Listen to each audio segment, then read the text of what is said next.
क्या कहा तुमने? सुखी हूँ। अरे सुना तुमने, हमें सुखी आदमी मिल गया। क्या तुम सुखी हो? एक ही बात कितनी बार कहूँ? हाँ मैं सुखी हूँ। लेकिन तुम्हारी कमीज कहाँ है? कमीज? क्या तुमने राजा की घोषणा नहीं सुनी? राजा को सुखी आदमी की कमीज चाहिए। पर मेरे पास तो कमीज नहीं है। क्या तुम्हारे पास कमीज भी नहीं है? फिर तुम सुखी कैसे हुए? मेरा सुख कमीज में नहीं है, मैं ही सुख हूँ। अन्नदाता, वह कह रहा था कि उसका सुख कमीज में नहीं है, वह ही सुख है, वह सुखी है, लेकिन उसके पास कमीज नहीं है। बलभद्र, उसे मेरे पास ले आओ। क्यों? क्या राजा को मेरी और मेरी बैलगाड़ी की सेवा चाहिए? पर उसके पास तो हाथी, घोड़े, रथ। भूरा, राजा को तुम्हारी बैलगाड़ी या तुम्हारी सेवा नहीं चाहिए। राजा तो तुमसे मिलना चाहते हैं। पर मैं राजा से मिलकर क्या करूंगा? शायद वे तुम्हें पुरस्कार देना चाहते हो। पर मैं राजा से पुरस्कार लेकर क्या करूंगा? शायद पुरस्कार के धन से तुम और सुख पा सको, कमीज खरीद सको। दाता, मैं कमीज के बिना भी सुखी हूँ। पर मैंने सुना है कि धन से वस्तुएं मिलती हैं। क्या धन से सुख मिलता है? और जो सुख से भरा हुआ है उसमें और सुख कहां से समाएगा? अगर राजा मुझसे मिलना चाहते हैं तो वो यहाँ आ सकते हैं, मैं उनसे मिल लूंगा। गाड़ीवान ने आने से मना कर दिया अन्नदाता। अन्नदाता को उससे मिलना हो तो हुकुम को ही जाना होगा।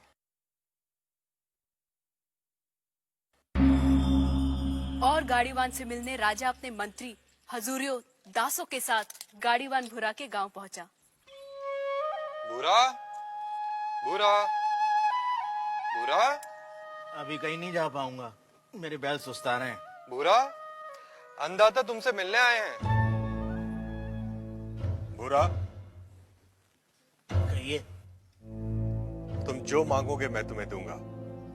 हाथी, घोड़े, दास, दासियां, जो चाहे मांग लो, पर मुझे सुखी होने का रहस्य बता दो। मुझे नींद आ रही है राजा, मुझे सोने दो। राजा हैरान था। दूसरी बार राजा फिर बड़े दल बल के साथ आया। भूरा, भूरा, हाथी, घोड़े, दास, दासियां जितनी चाहे मांग लो, पर मुझे सुखी होने का रहस्य तो बता दो। राजा, हाथी, घोड़े, दास, दासियों के बिना भी मैं सुखी हूँ। फिर कभी आना। तुम्हें क्या चाहिए भूरा? मांग कर तो देखो। मुझे सुखी होने का रहस्य तो बता दो।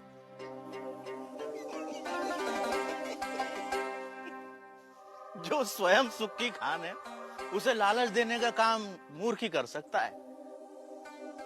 जा राजा जा, फिर कभी आना।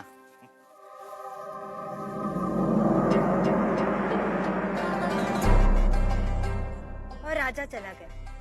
उसे समझ नहीं आया कि गाड़ीवान भूरे को क्या चाहिए था। कि अचानक राजा एक दिन अकेले गाड़ीवान के सामने आ खड़ा हुआ।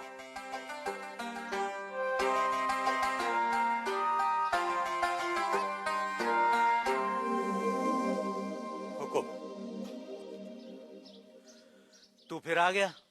जब तक आप सुखी होने का रहस्य न बता देंगे मैं तंग करता रहूंगा। मेरी पीठ खुजा सकेगा?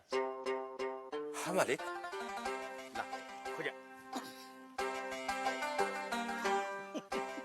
रहने दे, रहने दे। ठीक से बैठ जा, बैठ ठीक से। पहले ही अपने दिखावे का बोझ छोड़कर आता तो मेरी पीठ खुजलाने से बच जाता। पूछ, क्या जानना चाहता है? यह कैसा रहस्य है कि जिसके पास सैकड़ों कमीजें हैं वह सुखी नहीं है, और जिसके पास कोई कमीज नहीं वह सुखी है? राजे, सुख का कारण कमीज नहीं, आत्मा है। जो यह जान लेता है कि सुख का कारण भीतर है, उसे सुखी होने के लिए बाहरी वस्तुओं की जरूरत नहीं पड़ती। पर मन तो हमेशा सुख के लिए बाहरी वस्तुओं के पीछे भागता रहता है। इसीलिए राजे, जो अपने आनंद स्वरूप आत्मा को जान लेता है वह वस्तुओं के पीछे भागना बंद कर देता है। मैं समझा नहीं। राजे, आनंद आत्मा का स्वरूप है। आत्मा अनंत है, इसलिए आनंद भी अनंत है। आत्मा के स्वरूप के कारण व्यक्ति स्वयं से हर क्षण प्रेम करता है। क्या कभी सोचा है कि व्यक्ति बूढ़ा हो जाता है, बीमार हो जाता है, इंद्रियां साथ छोड़ रही होती हैं, मौत द्वार खटखटा रही होती है, फिर भी आदमी जीना चाहता है? क्यों? क्योंकि हर व्यक्ति स्वयं से हर क्षण हर समय प्रेम करता है। यदि दुख स्वयं का स्वरूप होता तो क्या मनुष्य कभी स्वयं से इतना प्रेम करता? कभी तुमने सोचा है कि कभी कभी आत्महत्या का विचार क्यों आता है? नहीं मालिक। क्या है आत्महत्या का विचार? क्यों भावना के वश में आदमी मन, बुद्धि और शरीर आदि को खत्म कर देना चाहता है? क्योंकि आत्महत्या का विचार भी आत्म प्रेम को ही व्यक्त करता है। जब व्यक्ति दुख और दुख देने वाली स्थितियों से छुटकारा नहीं देखता, तब वह अज्ञानता में आत्महत्या को ही दुखों से छुटकारा पाने का रास्ता समझता है। इतना है मनुष्य का स्वयं के प्रति प्रेम कि वह अपने अस्तित्व को भी समाप्त कर देना चाहता है। सुख भीतर है तो मनुष्य बाहर संसार के पीछे भागता क्यों है? क्योंकि वह स्वयं से प्रेम करता है। मनुष्य जिसकी भी अभिलाषा करता है, चाहे वह धन हो या वैभव, पत्नी, पति या पुत्र हो, वे सिर्फ उपकरण हैं जिनकी अभिलाषा मनुष्य स्वयं के सुख के लिए करता है। मनुष्य अपनी प्रियतम वस्तु या संबंधी को भी छोड़ देता है यदि वह वस्तु या वे संबंध दुख का कारण हो जाए। इसलिए मनुष्य सबसे अधिक स्वयं से प्रेम करता है।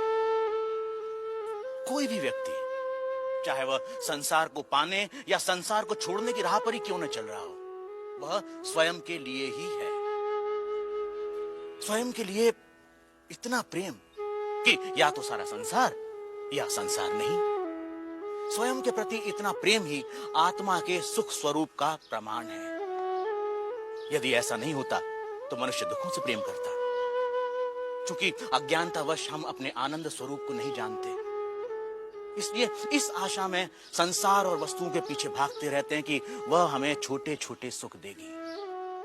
यह ठीक वैसा ही है कि जो सुखों का स्वामी है, राजा है, वह खुद को भिखारी समझ दूसरों से इसकी उम्मीद करता है। यही है अज्ञान की शक्ति। इसलिए राजे, संबंधों का और वस्तुओं का सुख स्थायी नहीं होता, परंतु आत्मा का आनंद असीम होता है। वो कैसे स्थायी है? राजीव, जब भी हम किसी प्रिय व्यक्ति या प्रिय वस्तु को देखते हैं तो उससे आनंद होता है। इस आनंद को शास्त्र प्रिय कहते हैं। और जब हम उस वस्तु को पा लेते हैं या उस व्यक्ति से मिल लेते हैं, तब वह आनंद कई गुना बढ़ जाता है। उसे मोद कहते हैं। और जब हम उस वस्तु का उपभोग करते हैं, तब उससे प्राप्त होने वाले आनंद को प्रमोद कहते हैं। परंतु जैसे ही हम उस व्यक्ति या उस वस्तु से अलग हो जाते हैं, वह आनंद भी समाप्त हो जाता है। इसलिए राजे, वस्तुओं का आनंद, व्यक्तियों का आनंद स्थायी नहीं होता, परंतु आत्मा का आनंद स्थायी और अनंत होता है। बुरा व राजा में आनंद पर लंबी चर्चा हुई, जिसे वेदांत में आनंद मीमांसा कहते हैं। सात्विक आनंद, राजसिक आनंद, तामसिक आनंद से लेकर अलग अलग प्राणियों और अवस्थाओं में आनंद की अनुभूति और उसके कारणों की बुरा ने मीमांसा की। पर अंत में राजा ने वह प्रश्न किया जो इस समय हम सबके मन में है। आर्य, यदि मैं ही आत्मा और आत्मा का आनंद स्थान, समय, जन्म, शरीर, मन, बुद्धि और बाहर की किसी भी वस्तु से स्वतंत्र होता है, तो मैं अनंत, असीमित और पूर्ण आनंद का अनुभव क्यों नहीं कर पाता? राजे, यदि तुम अपनी आंखें बंद करोगे तो अंधेरा ही दिखाई देगा। जब तक तुम शरीर, मन, बुद्धि, संसार, वस्तुएं, रस, भाव और विचारों की ओर ही देखोगे, तब तक तुम उस अनंत, असीमित और पूर्ण का अनुभव नहीं कर सकोगे। इसमें गलती आत्मा की नहीं, हमारे दृष्टिकोण की है। इसलिए राजे, यदि सुख चाहते हो तो बाहर नहीं, भीतर देखो। तो सूत्रधार, क्या इसका ये अर्थ हुआ कि सुख की कामना ही आत्मा के आनंद स्वरूप का कारण है? तुमने ठीक समझा नटी। इसीलिए पूरा जीवन हम सुख की तलाश में रहते हैं। आप जो होते हैं, पूरा जीवन उसी की ही खोज करते हैं। हम आनंद है, इसीलिए हम अनंत सुख की अभिलाषा रखते हैं। इस सत्य को ना जानना ही दुख का कारण है।